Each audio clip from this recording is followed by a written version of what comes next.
Wassalamualaikum wa Sénégal man la Alias Diallo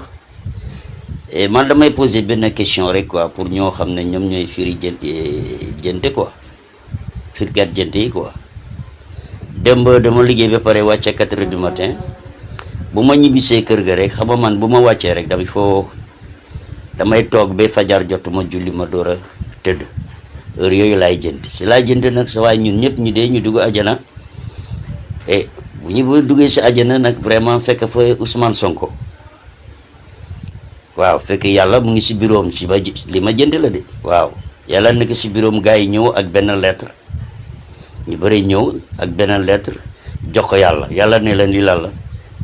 ñu ne ñun dañu ñëw contesté que Ousmane Sonko warul dugg àjjana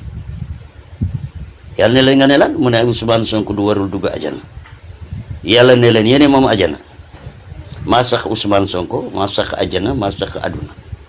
maay jugé maay xam lu tax ngeen ne du dugg àjjana ñu ne parce que ñu neexuñu warul dugg àjjana ñu ne men Ousmane Sonko men boo leen ko tufli man yàlla bu ma nangul mu tooy du tooy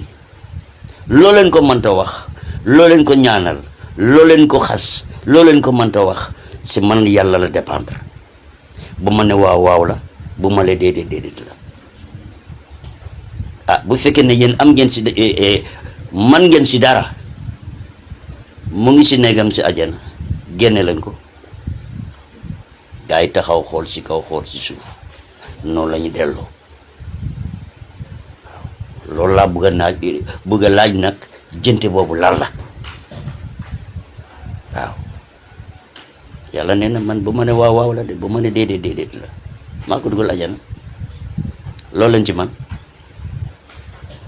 jaay delloo aduna ngoog sama jënte la daal bëgg naa nag ngeen wax ma loolu lan la merci beaucoup.